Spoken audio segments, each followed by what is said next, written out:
वचन संख्या 9 को पढ़ते हैं, वचन में हम पाते हैं, वह कहता है, पर तुम एक चुनावा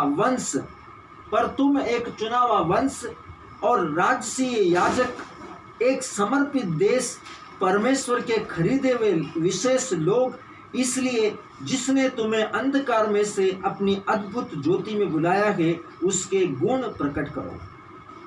परमेश्वर सर्वशक्तिमान ईश्वर, पहला पेतरुस अध्याय 2 वचन 9 में जब हम एम्प्लीफाइड अनुवाद को देखते हैं, तब वहां हम पाते हैं कि प्रभु कहता है, परमेश्वर कहता है, यीशु मसीह कहता है पेतरुस के द्वारा कि तुम एक चुनावा वंश हो, ऐसा चुनावा वंश हो जो अलग किया गया है, जो दुनिया से अलग किया गया है, जिस पर यीशु मसीह के और परमेश्वर और उसके नाम की, परमेश्वर की और उसके मेमने की छाप लगी हुई है, अलग किए गए लोग हैं।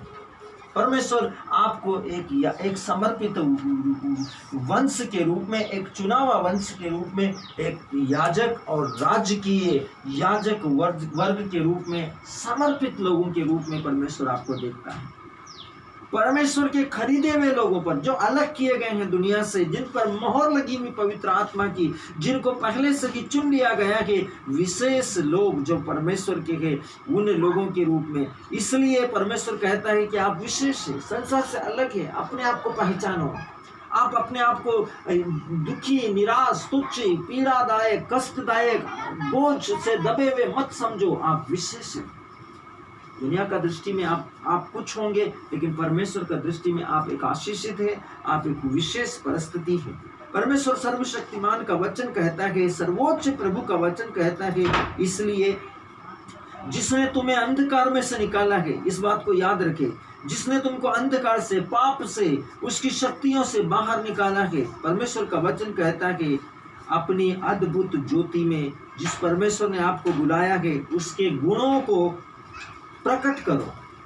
जिस परमेश्वर ने आपको अंधकार से निकाला है, पाप के, जिस परमेश्वर ने आपको सुसमाचार की ज्योति के प्रकाश से आलोकित किया है, परमेश्वर चाहता है, जिसने आपको बुलाया है स्वर्गीय महिमा के लिए, स्वर्गीय स्थानों में उसके साथ उपस्थित होने के लिए, उसके संग खड़े होने के लिए, युगान युग तक उसके साथ राज्य करने के लिए, परमेश्वर चाहता है कि आप उसके गुणों को अपने जीवन के अंदर सिरउधारी करें, उसके गुणों को प्रकट करें, उसके जीवन को अपने जीवन के अंदर, उसके गुणों को अपने जीवन के अंदर, उसके स्वभाव को अपने जीवन के अंदर प्रकट करो।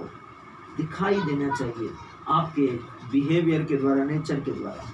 परमेश्वर का वचन आपके जीवन में विषय, परमेश्वर का वचन आपके जीवन के विषय में उसकी बुद्धि का वचन है। परमेश्वर का वचन आपके जीवन में उसकी बुद्धि का वचन है।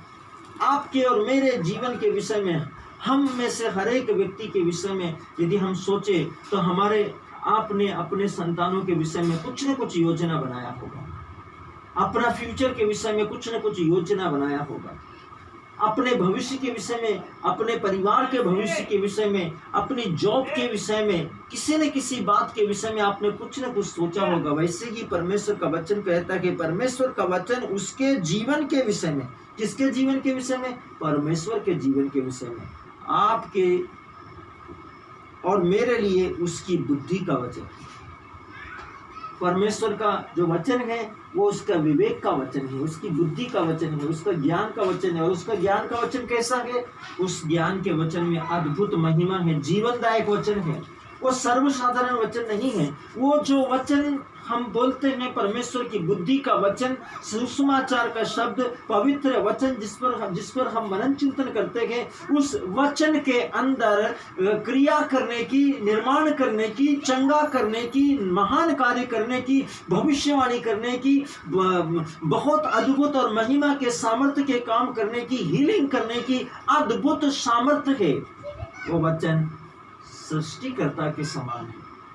जब आप उस वचन को पढ़ते हैं, आपके शरीर के अंदर, आपकी आत्मा के अंदर, आपके जीवन के अंदर, आपके विचारों के अंदर वचन काम करता है आपकी शरीर की और आत्मा की और आपके विरुद्ध काम करने वाली शक्तियों के विरोध में।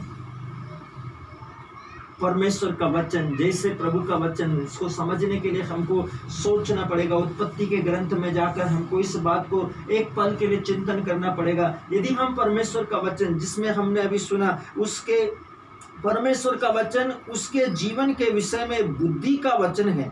इस बात को समझने के लिए परमेश्वर ने कहा प्रारंभ में आकाश हो, आकाश हो गया। ये विचार परमेश्वर के मुंह में आया, परमेश्वर के मन में आया, परमेश्वर के मन से परमेश्वर की बुद्धि में गया, और जो कुछ उसने अपनी बुद्धि में सोचा वो उसके मन में आया, उसके मन से उसके मुंह पर, उसकी जीभ पे आया, और जो उसने कहा कि आकाश हो जा तो आकाश हो गया। वो बुद्धि का वचन जब आप अपने जीवन में पढ़ते हैं, आप अपने जीवन में काम करते हैं, तो आपके लिए परमेश्वर की जो योजना के यिर्मयाह नबी के ग्रंथ अध्याय 29 के अनुसार, 29 का 11 से लेकर 14 के अनुसार जो कुछ आपके लिए परमेश्वर का योजना है, वो सारी योजना बुद्धि का इस पवित्र वचन के द्वारा आपका जिंदगी में पूरी होती है। तुम्हारे लिए निर्धारित योजनाओं को मैं जानता हूँ। जब आप वचन पढ़ते हैं, वो बुद्धि का वचन आपके भविष्य का, जीवन का, शरीर का, आत्मा का, परिस्थितियों का निर्माण करता है, और परिस्थितियां बेहतर बेहतर और बेहतर